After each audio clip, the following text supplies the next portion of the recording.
What's going on, everybody? Cheers. Happy Wednesday, and welcome to the With Her Two Hands podcast, where each week we celebrate the women who build, fix, and make the things that make the world go round with her own two hands. I am your host, Bogey, and I am really excited about tonight's guest. I have known tonight's guest for about 5, 6, maybe more, 7 years. I originally met her through a detailing company that she did some work with, and then she came out and helped out on the first all-female build. So I knew her through the detailing capacity, and I knew she had her own business, and I knew she was a boss. I did not know, y'all, quite how accomplished she is. When she sent over her bio for tonight's episode, I was floored.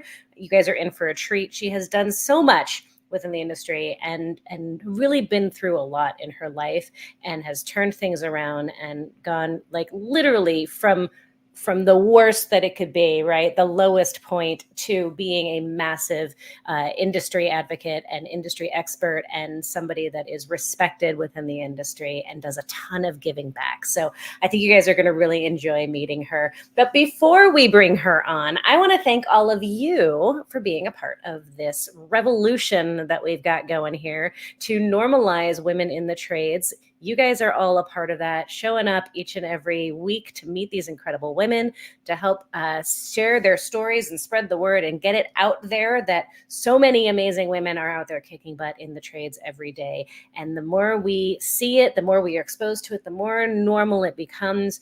And hopefully one day we don't need shows like this, and we're just folks who work in the trades, and it doesn't matter whether we're men or women. We're just human beings doing good work, doing cool things. So thank you guys for being a part of that. And of course, big thank you to our partner for this episode, Drive Time. If you're not familiar with them, you definitely want to go check them out. I've got a link for them down in the description below.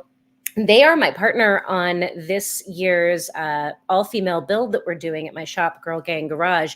And this year it is a charity build. If you're not familiar with it, definitely make sure you're going following Girl Gang Garage and my page on social media to find out about what we're doing. But basically, Drive Time and I have partnered up to take a car that was in the salvage yard with along with the help of Pull Apart / You Pull and Pay. They allowed us to bring this vehicle back to the shop to give it a whole new life of service. It's going to be donated to Maggie's Place, which is an organization that supports homeless women who are pregnant or have children to help them get back on their feet and create a life for themselves and their families. So really excited about this project and really proud to have them as a sponsor and a partner in the With Her Two Hands series. So go check them out, show them some love, and definitely follow along on the all-female build that we've got going on. And with that, without further ado, I'm going to stop blabbing and I'm going to bring on tonight's amazing guest, Miss Bernice Berry. Hello, darling.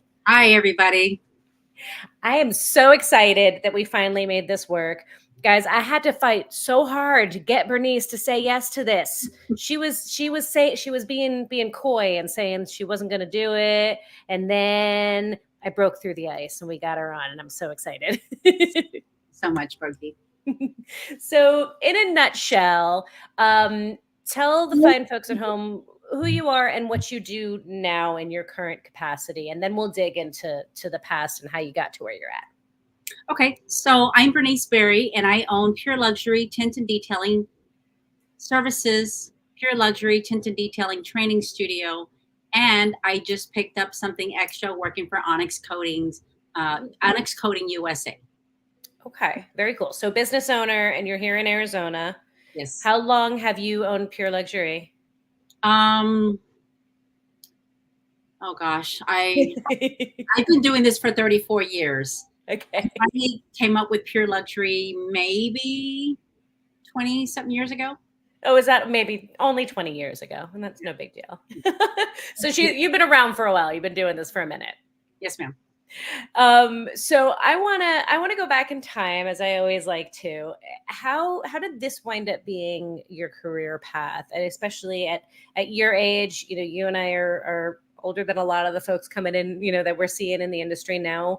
There were not a lot of ladies back when you got into it, when I got into it. I'm sure you've seen a lot of changes, but how did you wind up in the detailing and tinting world? Well, it used to be my punishment as a young child. I talked back a lot, and the words "shut up" and "stupid" were bad words in our home. So, with that being said, I had to go work on the cars with my dad. And at a young age, I said, I am done working on cars. That is a boy thing. You go get sweaty and dirty. I don't want to be sweaty and dirty. I chose to be a girl at that time because, in my mind, that was my way out of playing with cars. It was okay. It was fun. I think my biggest thing is I enjoyed the racetrack. I enjoyed the tractor pulls, and what is that? The cars that flip. I forget what they're called. Where they go and they get on the sand and the hills and they flip over. Oh, Um, with like on purpose they flip over, or yeah. just like the sand dunes and whatnot, the buggies? I don't know. Anyhow, I'll think I about don't that. know. Did you grow up here in Arizona? San Antonio, Texas. Okay. Okay.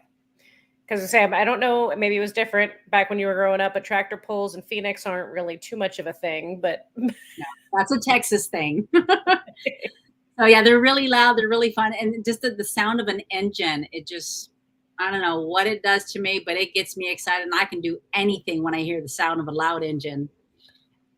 So I left at a young age, and I married outside of my race, and my family didn't speak very much to me because of that. And I married a gentleman who used drugs and was an alcoholic. And I ended up being abused, and I got pregnant, and the abuse got worse. And he'd always punch me in the stomach, hoping that the baby would die. And I was 9 months pregnant with my second child, and he threw me out of the moving vehicle. And I was able to fall on my elbows and my knees and hit my face on the street and save my stomach. We had to have the birth early because I had so much pain with the weight of the baby bouncing um, when I fell out of the truck. It was just crazy, but I never knew that I would be in this industry. I knew at 17, I had some friends and we were playing basketball. We're all talking about what we dreamed we could have. And my dream was to have a really cool garage, and we're all working on cars, and we're all friends, and we're making the cars look cool. And that's pretty much what I threw out to the universe, and ended up in a bad marriage. And I left him after 2.5 years of marriage. And back then, the man of the house had the credit. The woman of the house had the credit of the husband. So I had no credit. Therefore, when I left, we lived on the streets for a little while. And it was degrading and embarrassing. And I did good with school. I did amazing with sports, and was a pretty brilliant kid. It's just I ended up in a bad situation. How old? Well, first of all, thank you so much for being willing to share this part of your story. I think it's, we all have parts of our story that we may not be too thrilled about or too proud of, and we often tend to hide that Yeah. piece. And it's really easy to do that. It would be really easy for you to leave that piece of your story out. But I really appreciate you sharing that and being transparent about it. But can I ask, how old were you when you got into this relationship? And I was 19. oh, you were a baby. Mhm. Oh my goodness. So you were a baby, your parents weren't speaking to you, basically disowned you, Yeah. and you're a mom of Yeah. two littles. Yes. How did you find what precipitated what gave you the courage to be able to leave him, especially given what you were saying at that time? Women didn't have their own credit. We weren't really allowed to do our own thing. Mhm. How did you bring yourself to leave? Um, well, I think I knew at 6 months pregnant with my son, which was my second child, that he was seeing somebody, and I didn't know who it was. And it wasn't of my concern because I thought, well, my job is to take care of the kids and clean the house, and let me focus on being the good wife that I set out to be. Because I really wanted to be a wife. I really wanted to be a mom. And for some reason, I was very passionate about it. And I wanted to be the good wife, regardless of what was going on, because maybe I could lure him back to my home from the other young lady's home. Mhm. And I was always told, you look pretty, you cook good food and you take great care of the kids and keep the house clean so you can keep a husband. So in my mind, I wasn't keeping a good husband, and what happened, but went to church one time, and there was a discussion about being the king or the queen in your home, and if you weren't being treated that way, that it was God interfering, asking you to, that wasn't for you. It wasn't meant for you. So in this case, I understood that message was for me, and I came home and thought about it, but the next weekend came around and he didn't come home for 3 days, and it stormed and it was really bad weather. And so I thought Sunday morning when I woke up, if he's not there, I'm going to be a little bit upset. So I cried all weekend. Monday morning is when he got home at 6 a.m. and he's changing because he's running late for work, and he takes his shirt off and he's got a whole bunch of marks on his body. And I thought, oh, I don't know if that was one girl or several girls. Anyway, you look at it, I'm out of here. I didn't know what I was saying. I didn't have a plan B, but I knew that I did my best as a wife to do what I was supposed to do. And God put those words in my mouth, and I said, I'm just going to take the babies and our clothes, and we're out of here. That's what I did. Amazing. I'm so glad that you found that strength and that you found the courage to do it, and to walk out the door despite the consequences. And God, it makes me so sad, like just hearing, like, that was so typical back then. I mean, as women, you were taught, right? You were taught that if your man was stepping out, it was your fault. Yes. That you weren't a good enough woman, a good enough wife, a good enough whatever to keep him. Yes. And I think it's easy these days to kind of forget how challenging it was not that long ago for women to be able to stand on their own 2 feet, and do their own thing. I'm so grateful you got out of that. Unbelievable. Very. So you had nothing. Yeah. You have 2 kids who are itty bitty babies. You have nothing. You don't have your family supporting you, and now you have nowhere to go. How did you get from there to here? Because holy bejesus, that is a far cry from where you're at now. Yeah, very much so. I mean, we lived in a park, and we lived in imagine this, 1980 Celica Supra, which I wish I had today. Oh my God, fun times. But I laid the chairs back in the back, and that's where the kids slept. I had a 4-month-old and a 2-year-old, and that's how we did it. And I kind of made it like camping, because we used to camp when we were young. And so what I did is I cooked for the homeless people at the park, and in exchange for, at night, they would sleep around the car and protect us. In the morning, I'd get up, I'd go to the gym, I'd work out, I'd shower myself and the kids, and I would meet the babysitter. Uh-oh. Did you just freeze? I think you just freeze, Bernice. I'd go to school. I was going for business management. And then 3 nights a week, I was bartending. And I did that for 4 years. All while living in your car? Or how long were you living in your car for? 3 months in the car. For 3 months? Yeah. And I got very lucky. I thought, let me read some books. And I read Tony Robbins. And he says in the book to interview several people that you think of a job that you might like to do. And so I set out to do that. And then I thought, well, what do very wealthy people do? Well, they go to networking events. That's kind of when networking events were fairly new. And so I thought, well, I'll go to a networking event. And I met this very well-to-do business developer or commercial developer. And he says, well, I've got this fourplex and I'm trying to get it all set up. If you know anybody who does remodeling or you meet somebody, let me know so that I can hire them. I'm like, yeah, that's a great idea. I said, you meet those people and I'll go meet these people and blah, blah, blah. I don't know why we started talking. I didn't know his name. Very, very older gentleman, like in the 70s or something. And so at the end of the event, I didn't meet anybody. So I'm walking out. He's like, hey, did you meet anybody who could help me out? I'm like, no, I didn't. And I said, you know what? I'm pretty smart. I can help you figure it out. We can either do it together or I can figure it out and do it myself. And he says, you're serious? And I'm like, yeah, I'm serious. I said, I learn fast. So he says, you know what? He goes, I'm going to give you a chance. He goes, my only request is that you live in that fourplex and live in the unit that you're working on. That is definitely God. There are no coincidences. Mm. So he says, all you need is a mattress and a dresser to put your clothes. I'm like, perfect. I'll bring it. He's like, do you need to break your lease? And I'm like, yeah, I got to talk to my landlord. I had no landlord. And I went back the next day. I said, my landlord says I need $1,000 to break my lease. So he hands me $1,000. He says, go break your lease. I want to get a truck so I can get that dresser and the mattress. And I said, oh, I already have a friend bringing it over, because I didn't want him to see that I was living at the park. Yeah. And that was my very strong beginning. So. Oh my gosh, Bernice. Yeah. So what an incredible story.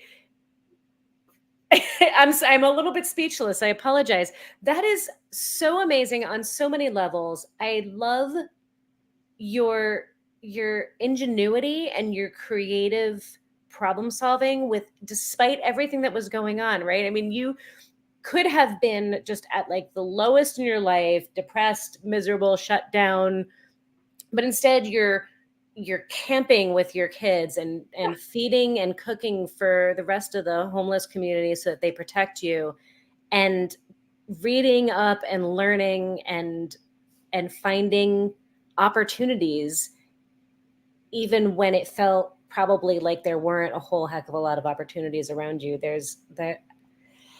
Whew. I didn't give myself time to think. I just knew that I needed to dig myself out of that hole. What can I do? What's going to work? What's going to stick? Just trying everything is what I did. Yeah. I had to to what myself. What am I going to do? You can't cry to nobody. You can't complain to nobody. I didn't want to tell any of my friends because I was too embarrassed. Too much pride.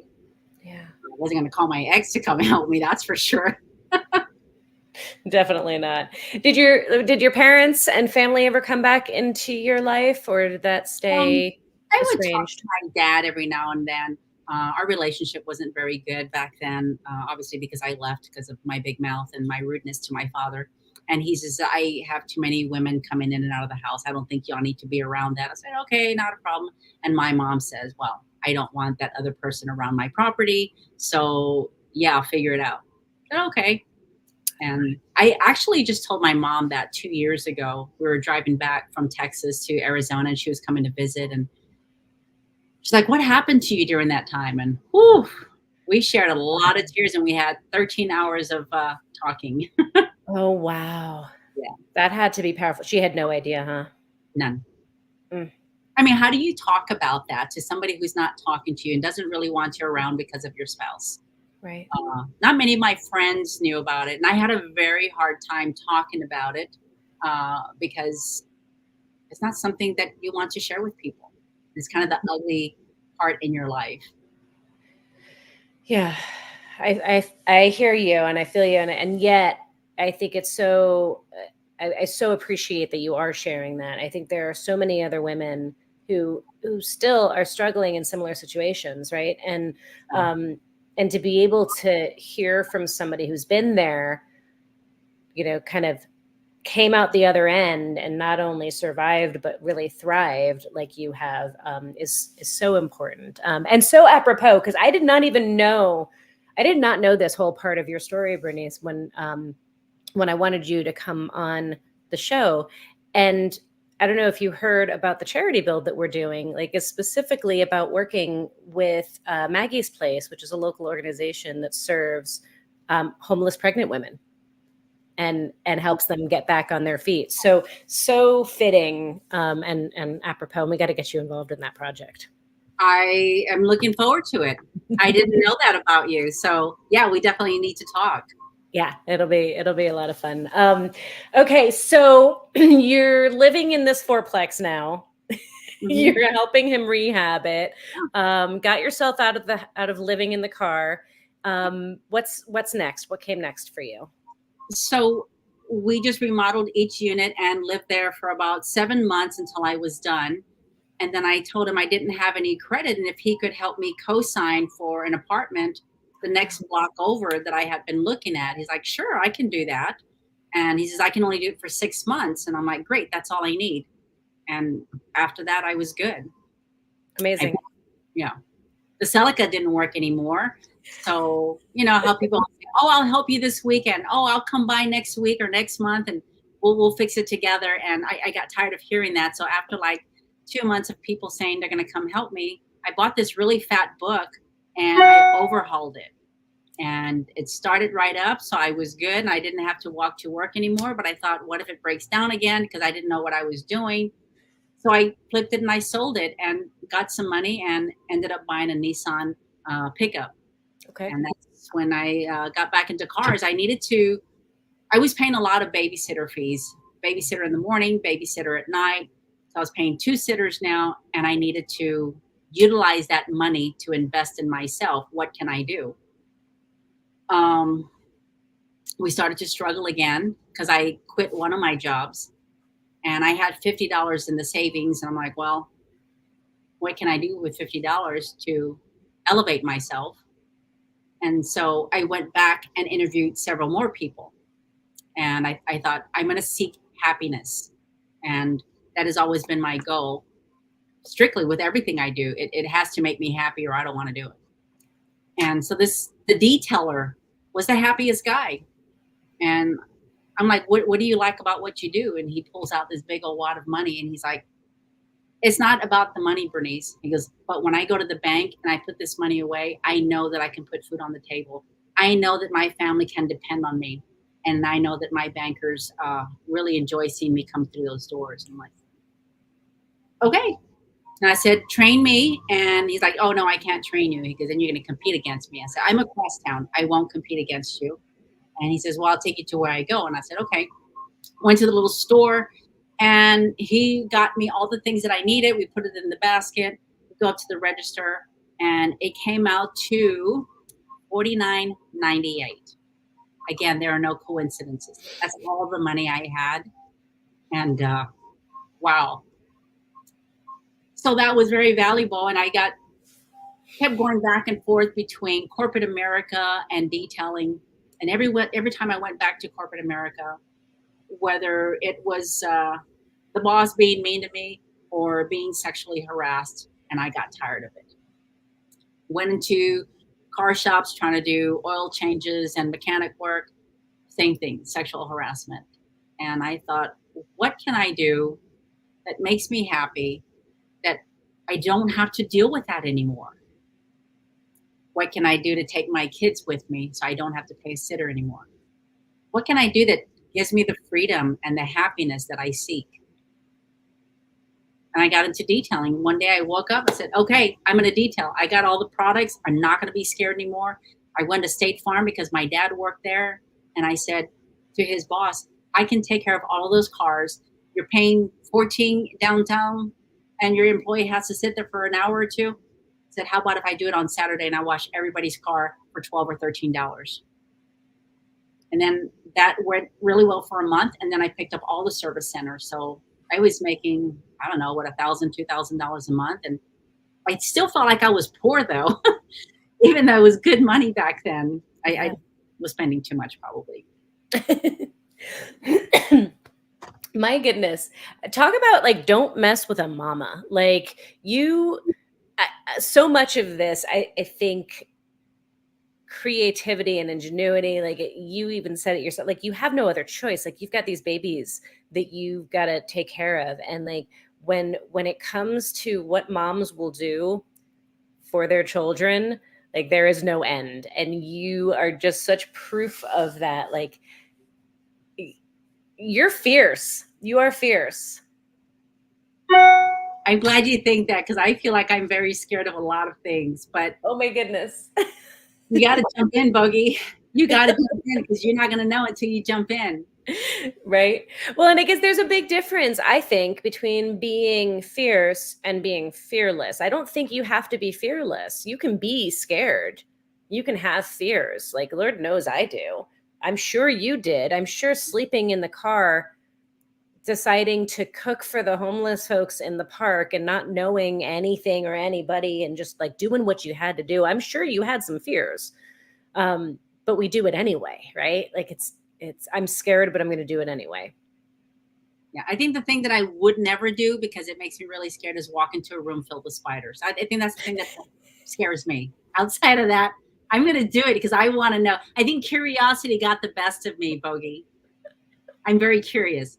Does this work? Can I do this? Am I capable of doing this? And I try it. I love it. I love it. Okay, so you wind up starting your own business in detailing for so many different reasons. You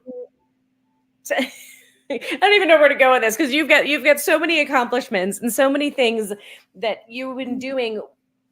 Talk to me about how this continued to unfold for you with starting. Was that when you started your own company? Was in that moment when you were like, I'm tired of sexual harassment in corporate and tired of all of that? So that was 20 some odd years ago at this point. Yeah. Detailing Diva is what it was called. Detailing divas. I like it. I like it. Yeah. All right. And so you just started, you found some accounts, you found some fleet accounts and just went from there. But now you've then kind of established yourself as a name within the industry and as a force within the industry. And that was not just detailing. You did some other stuff in the industry to build yourself and your reputation. We've done TV shows. We've done the Barrett Jackson. We've done the Good Guys car shows. We've worked with Mothers washes and Mothers waxes and polishes. I mean, so many things I can't even remember. Also, I was the female detailer of the year. I believe it was in 21, and it was also the first award given to a female in the United States. So I take a lot of pride in that little award. As you should. There's just so many things, Bogey. I don't know. I think that I'm just going to keep trying to find things that put happiness in my heart. And the reason I do that, Bogey, is because there was so much ugliness back then. And I don't want to go to therapy because it's the cars that give me the therapy that I need. They don't talk back. They're not ugly with me. They're not judging me. They're not trying to hurt my feelings. And they're beautiful. And that's always my job, is to make it beautiful, to put the smile on somebody's face, because it puts a smile on my face. And constantly over and over, a reminder that this brings happiness, a reminder that I surround myself with lots of love and happiness. And if I'm not surrounded by it, I'm giving it, because what you throw out into the universe, it comes back tenfold. Absolutely. I love your outlook and your perspective on things. I'm sure it's not always so easy to maintain that. I cry. I cry. I get back up and say, what's next? I would be shocked if you didn't cry occasionally, right? but you're right. That is, and it's life, right? We cry, we curse, we throw things, and then we keep going. Yes, because you have to. You have to. Too many people quit these days, and it's hard to find success in quitting. Yeah. And I love hearing that the working on cars and the detailing still brings you so much joy, that when you think about what it is that makes you happy. And I love your quest for, like, I want to chase joy and chase happiness, and that's what I want to do. I love that it still brings you that after all of these years. I don't know how to describe it. I always tell my husband, okay, babe, I'm almost home. Just one more car. Just one more car. My famous last words, just one more car. And, it has been quite a few times that I work 24 hours, and as tired as I am, I'm just as happy right behind it. So that's obviously a huge piece of your success. The secret of your success is that purely you're passionate about it, you love it, you enjoy it. And when you enjoy something, you're gonna pour yourself into it. Yeah. But tell me a little bit more about what has allowed you to be successful as a business owner. Has it been all of the involvement in all of these different things, going to shows and networking? Has it been, what has it been? What's the secret sauce? No, you're shaking your head. Okay. It's not a secret sauce. The hard part about Bernice is I'm a people pleaser, and I'm trying so hard to move away from that, because there are no benefits in being a people pleaser. And so I'm trying to evolve on that and combining not just being a people pleaser, but pleasing myself. I set out for happiness, and then I started setting those emotions aside, and I need to bring that back to the forefront. But at the same time, it's also of being a female in this industry is very tough because it's male dominated. Now we're evening out the playing field, which I love watching. Yeah, but it's still man made. And the other day I was watching Facebook, and I saw a couple girls. I think they're here locally, trying to advertise for themselves, and the questions that the guys were asking them were very inappropriate. Of course. I kind of left it alone because it hurt my heart more than anything. And it took me back to back then, and people asking a lot of questions like, why are you doing this? Where is your husband? And I just did this. And I said, he's not around. And I just keep working because I didn't have to answer those questions. And I had to just put my mind back in the happy place. Don't acknowledge them. Yeah. And that's what you have to do as a female in this industry. And I don't like to tear that apart because there are a lot of men in this industry that helped me create this platform. You know, I think it started with Mother's Waxes and Polishes. It's owned by Barbara. She's an amazing woman, and her sons who helped me with that platform. And everything just came. It happened, but it didn't come easy. Yeah. It did not come easy. There's a lot of work involved. There's a lot of sweat, blood, and tears. Mm-hmm. Sometimes it's great. Wow, let's do this. And there's sometimes like, man, I don't even want to go over there. But you do it. Yeah. You do it anyway. Yeah. I appreciate you making that point about the men in the industry. And you know, there are some awful men in the industry. There are some amazing men in the industry. And so when we talk about the negative things that happen, when we talk about the bad stuff that does happen within the industry, that is never to take away from the fact that there are some amazing, amazing individuals. And you've had some incredible male mentors throughout your life. I've had some incredible male mentors throughout my life. I've also had my fair share of sexual harassment and inappropriate behavior and all of the rest of the stuff. So we need to talk about both, right? And I think that's really important to talk about both. Agreed. 100%. Yeah. So your business, you started out just doing detailing. Yes. You're doing all of this other stuff too within the company, and now you're doing a whole lot of giving back, and you've been doing a lot of work. Tell me about the work that you do outside of your business. Well, in my other business, I like to give back to the foster children who are aging out of the program. And every summer I stopped teaching my classes, and I dedicated that time and bring in other companies so that we can all come together and lift up these children who probably struggle a lot more than I did. And we teach them a skill that can help them potentially make as much as a doctor. And there's certain individuals that really do good and certain individuals that you just can't pull out. But I try to focus on the positive with that. And we help these kids. We give them all the things that they need to start a business, including helping them open a license. This started with myself and Three Precious Miracles. She's a foster mom. She's got 3 babies that she adopted. And she works with many, many children and homes with children. And so this is where we get our children. We try to get children from single parent homes as well. It doesn't have to be a single mom, it can be a single father as well. Okay. My husband and I have Hope for the Homeless, and that's totally outside of what we do. We do raffle off a car every year, and all that money goes towards making bags to try to help these homeless people. Just a little bit of hope. We have a list of resources. We have a little small Bible in there. We have socks. We have snacks. We have toiletries, a first aid kit because this sun is brutal out here in Arizona. And we make 3,000 bags every month in the middle of the month. Oh, wow. Yes. Oh my goodness.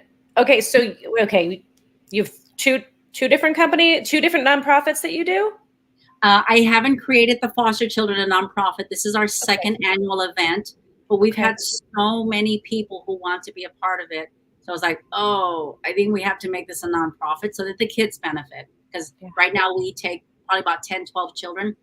I'd like to find a place where they can stay and they come from across the US. And because it's not just happening here in Arizona, it happens everywhere. Amazing. And the more we can help, the better. Incredible. And you're teaching them how to do detailing and tinting and that kind of work? Is that what you're teaching them? Yes, exactly. Incredible. And I love that you say that they can make as much as a doctor potentially, because it is 100% the truth. And yet most would never believe that if we told them that. Like, Yeah, it's dirty and stinky and crappy, but it pays off. I mean, so can being a doctor, right? Like that can be dirty and stinky and Pretty crappy, good. literally. Depends on what kind of doctor you are, I suppose. True. Yes, exactly.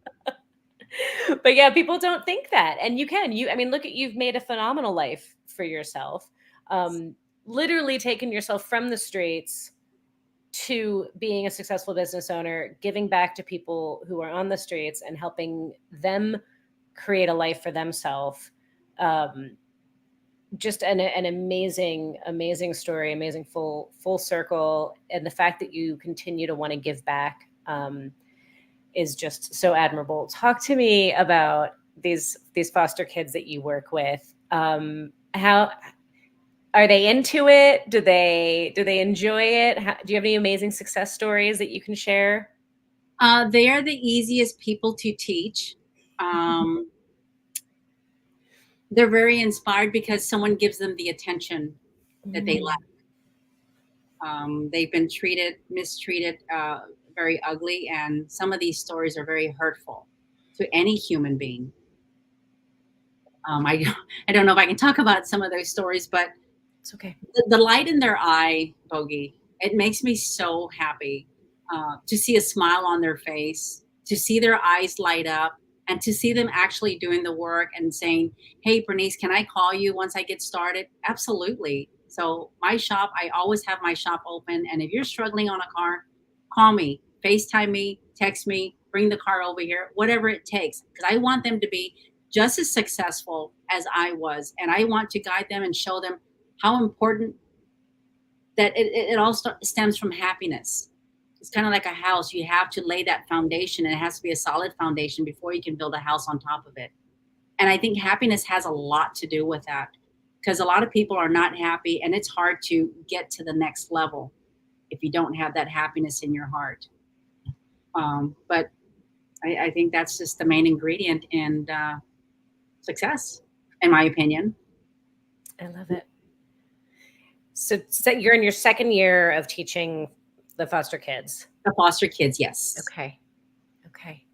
Any of them gone on to start their own businesses? And 5 out of the 6 from last year are running their own business. They're from the Native American community. And our ultimate goal is to help them build on the reservation a detailing shop so that we train them here, and then we show them how to run their business so that all these foster children will take care of each other in running this business. I love you so much. I just absolutely adore, like, not only are you giving them skills, not only are you mentoring and guiding them, but you're giving them community. And that's the thing that you didn't have, right? You were successful despite it, but you really didn't have community in those early years. And you managed to create it. Like, Lord, have you created some incredible community around you. But to be able to give that gift to other young people is just so phenomenal. Being homeless, Bogey, people judge you a lot. People are grossed out by you. People don't acknowledge you. Back then, I just wanted a hug from another adult, not just my babies. And I just wanted some good food, not whatever I could get. And so every now and then when I eat a good meal, it's like, yeah, I earned that one. But it was mostly about just feeling the love. Many of these homeless people don't get to be loved. Many of these homeless people don't get a hug. And sometimes we look at them in disgust. just like I was looked at like that, I'm sure, several times. And I just try to put the horse blinders on and pretend that, I don't know, like I'm some sort of fashionista or Hollywood star, and pretend it didn't bother me. I was pretty, how do you call it? You make up stuff in your head. And I had to make up a lot of stuff in my head in order to get there, to take it to the next level, and make believe, oh yeah, I'm this or I'm that, and eventually create it. And I was okay with that. It was hard, but just like back then, I just pretend like I was camping, and eventually it does become a camping adventure, and then you can deal with it. But I had to do a lot of pretending to deal with what I was going through. Like, they call it fake it till you make it. You act it or play it until you become it. We're all Amanda, actors. we are. And at some point, hopefully it becomes living it. And for you, that has happened. You have done that. You became the things that you were striving for, an influencer, a teacher, a role model. Even though I'm sure you did not see yourself as that for a long time. Oh, girl, I was very shameful. Everything I was shameful and embarrassed, and I just felt like all of that ugliness was on my face, and everybody could read, and everybody knew that horrible, ugly life that I had back then. And I think that's what kept me a good girl. I behaved myself because I knew that I felt that everybody was looking at me in disgust because of what I went through. Whew. Yeah, I can only imagine, right? I've not walked in your shoes, and I've not had that experience, but I can only imagine that piece of it that you talk about, the shame and the feeling like people are looking at you as less than, and just needing that connection. That had to almost be one of the hardest parts of it. Yeah. It just takes it to a whole nother level. Yeah. So when we were at the homeless shelter, every Sunday, we've been doing this for over 10 years now. And when we are downtown, I go out of my way and I hug them. And you can see the ones that have so much lost hope. And if I could just hug them and share the soulful love that I wanted back then, and just share it with at least one individual, it always makes me feel better, kind of like a car, making it look beautiful. And because you can see the change of the look in their eye after that hug is completed. And it's super important as a human that we love other humans. Amen to that. Yeah.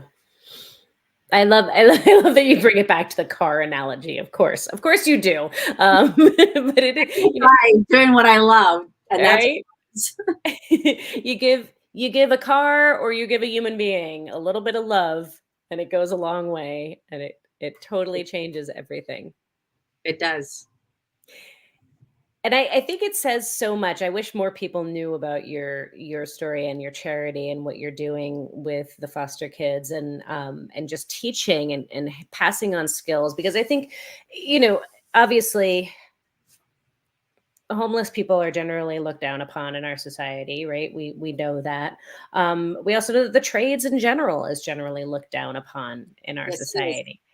And yet, the beauty of the trades, like the insane possibility and opportunity in the trades, the life that you've created yourself, the life that you're now able to help others create for themselves, the fact that you can pass on the ability to take care of yourself by teaching somebody how to do something with their own two hands, like a skill that they can never have taken away from them. It never can get outsourced. It could never, right?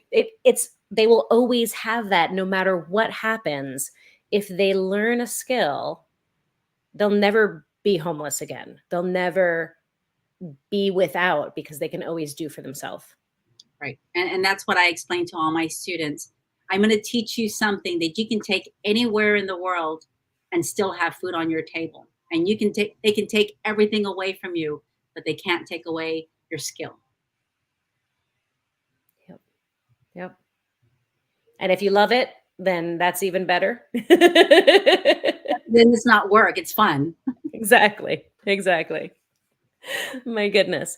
All right. When did you start teaching? So you were like, because you're teaching with the foster kids, but you started teaching long before that. When did you transition from being the doer to the teacher?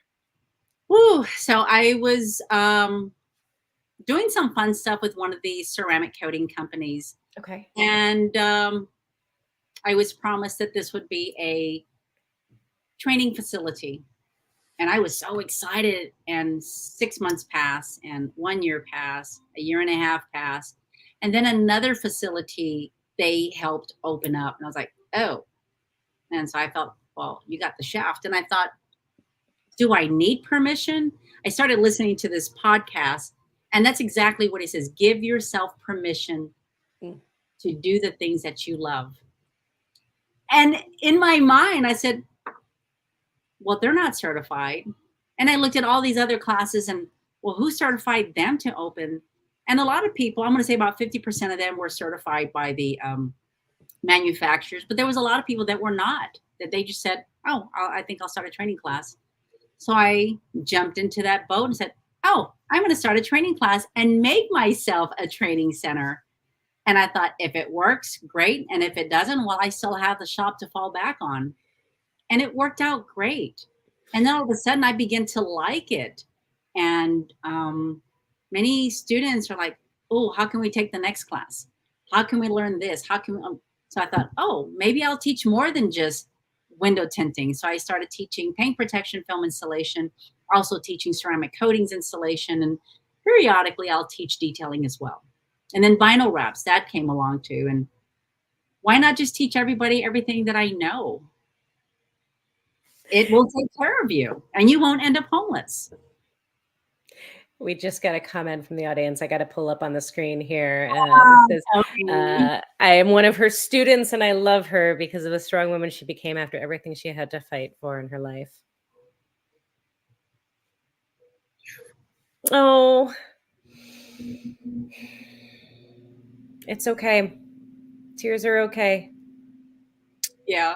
Tony's become an awesome person in my life lately. He's younger than me, but he's definitely a mentor. You know, we always, I look to my husband quite a bit for advice, but Tony does the same stuff that I do. And my husband's not going to understand some of the things that I do. And so I look to Tony, and him and Jamie have been nothing but amazing. And they are located in Maine. And these guys are great. They're funny. They're truthful. And they're very good friends. So, wonderful. Stop posting, Tony. You gotta be strong here. You are incredibly strong. Tears do not make you not strong. It is a testament to who you are as a teacher and as a woman that you've got so much love coming at you. And like I said, it goes back to that. You created a community, right? You really created community around you. I got to know, was this always you? Like when you were a kid, did you have this same like, well, I want to learn how to do something, so I'm going to figure out how to do it. I'm going to throw myself in. I'm just going to go for it. Like I'm going to create.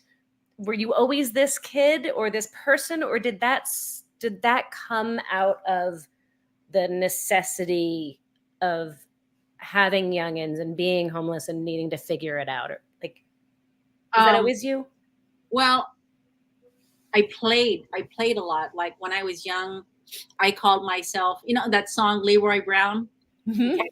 That was one of my favorite songs. And in my imagination as a young child, I was Leroy Brown and I had a store and my dogs were my customers. So I always sold to my dogs, and it was dog treats, you know. Okay, you want 3 dog treats? Okay, here. And, you know, we would play with rocks, like the rocks was the money. And the dogs would just look at me like, what the hell is this lady doing? But I always had a store, and I sold dog treats. Interesting. Okay, so always an entrepreneurial spirit. Yeah, and then my grandma, she worked very hard. Her name was Casimira Trinidad, and I would watch her. I don't know why I was so amazed by the things that she did, but she was always moving, always working, always gardening. And we had a farm at my grandma's house, and she always wore her sleeves up like this, and I knew that that's when my grandma was going to get in. And I'd seen this lady chop wood. I seen her get up on the roof and do roof stuff. I'd see her gather all the chickens and the ducks and feed them and put them in their cages. And she did everything. And I think to this day that I was just amazed. Like, God, does this lady ever stop? Wow, she can do anything. She does more than my grandpa. And that influenced me. And I think athletics. Coach always says, what are you doing? Stop slowing down. Get out there. Go, go, go, go. And it was always go, go, go. And why can't you beat her? You're taller than her, because I was in swimming, cross country, basketball, volleyball, and track. Oh, wow. And so I pushed myself. Being the middle child, you don't get as much attention as the oldest or the youngest. And I learned to accept that. Okay, well, they're not watching me. What else can I do? Hey, what's that? Let me go see what that is. So curiosity is always, I would say curiosity killed the cat and satisfaction brought her back. And I needed satisfaction. Curiosity killed the cat and satisfaction brought her back. Okay. That's always the motto. And in your case, curiosity didn't kill you. Curiosity is what has given you the ability to thrive and create so much with your life, despite all of the obstacles that you encountered. Incredible. I love it. So, to others who might be out there in situations like you have been in, like we talked about, it's not always as easy as it sounds. It's great. It's easy in retrospect to say, I listened to books and I read books and I, found motivation and I pulled myself up by the bootstraps and went off and created this amazing life for yourself. I'm sure it was not always easy. When the going got tough, how did you keep going? And what is your advice to others? What do you tell your young foster kids that you're working with? What do you tell the younger version of you out there? How do you keep going when it's rough? Through the marriage, it took me for a turn for 8 years. I had a hard time getting over it because I knew that I was a good wife and I knew that I was a good woman. But I thought, what if I looked at it a different way? What did I do wrong? Nothing. How can I fix this problem? Make better choices. And so I looked at it as a scientific thing. What can you do to fix this now? And so that's what I do. And I was engaged 4 times and same thing. So I began to understand that the problem was me. I needed to change myself. And so I learned to look into myself, but it took me to be so lonely. I picked up a Bible and I read the Bible from the front to the end. And during that time, we couldn't afford books for the kids. So I learned to just read Bible phrases. And that was our book that we were going to read. And I would teach them, okay, well, what do we understand from this book? Sometimes I didn't understand it. They didn't understand it. And we would just talk about it. It meant something. It didn't mean something. It was just us talking. And I spent a lot of time with my kids. We are absolutely super close nowadays. And I work with my son here at the shop and my daughter. We probably FaceTime 2 or 3 times a day. But I think because I couldn't afford a book, we used the Bible. And I actually learned a lot. I mean, every house, again, has a foundation. And in my life, that Bible was my foundation. And it is what kept me going. God became my friend, my father, my husband, my boyfriend, whatever. I always looked to him and I always asked for his advice. And I always asked for signs to be sent to me. And I still ask for signs to be sent to me because that's what been the solid thing in my life. My husband is amazing. And he is my rock. He is my rock here on earth.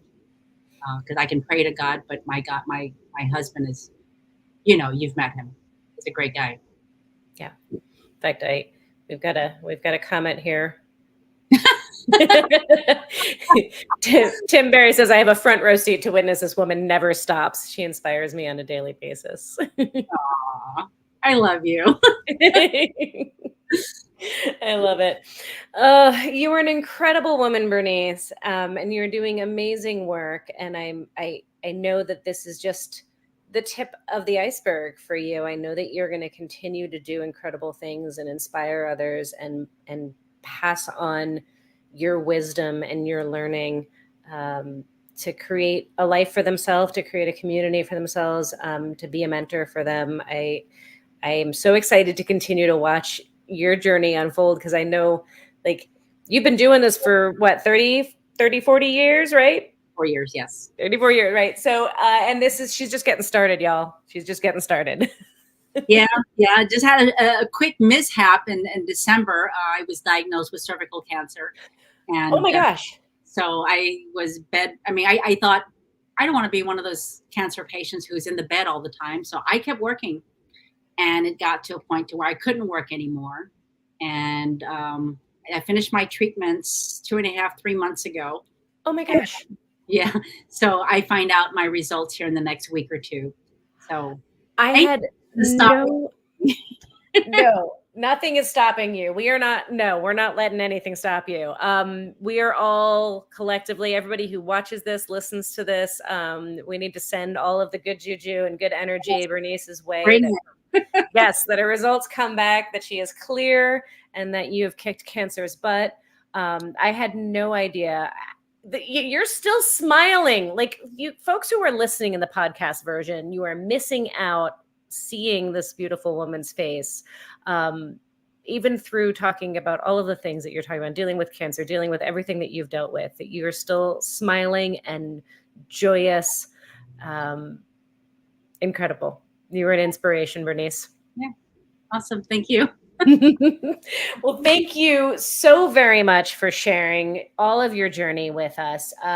Folks who are watching, please go follow her, follow along on her journey, send her some support, send her energy, good energy, that everything comes back clear with the cancer, and that she is able to continue doing all the amazing work that she's doing to help others out. And Bernice, we're going to talk offline. We're going to get you involved in this charity project that we've got going on with Drive Time for Maggie's Place.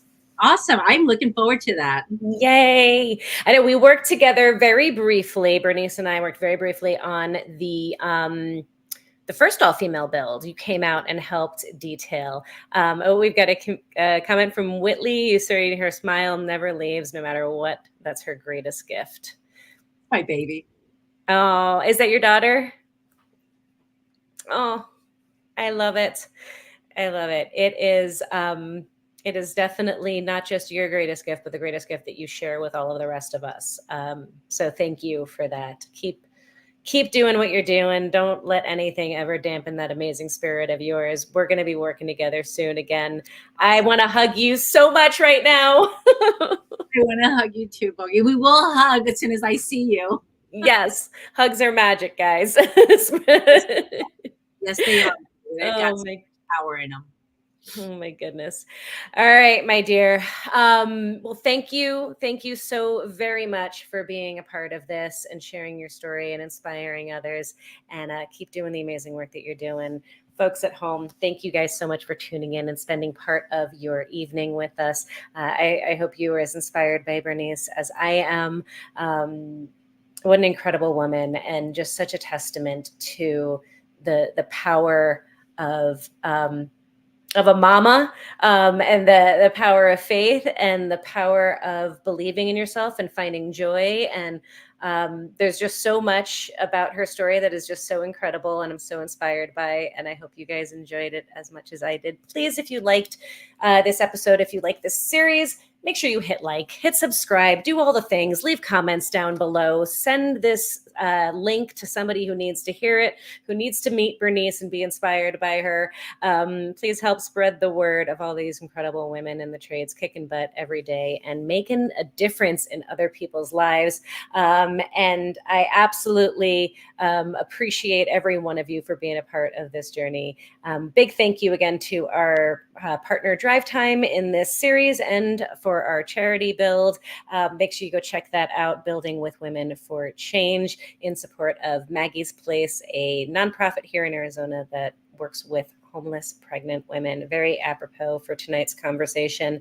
And with that, until next time, come back next Wednesday. We have another incredible tradeswoman for you to meet. I'm very excited about next week's episode as well. I'm excited about all week's episodes, let's be honest. But we also have archive episodes are released every Monday. So twice a week, you get an opportunity to watch or listen to With Her Two Hands. Until next time, guys, be good to yourselves, be good to one another, be good human beings, and go hug somebody. Hugs are magic. Go hug somebody who needs it. I appreciate you all. Have a great evening. Bye.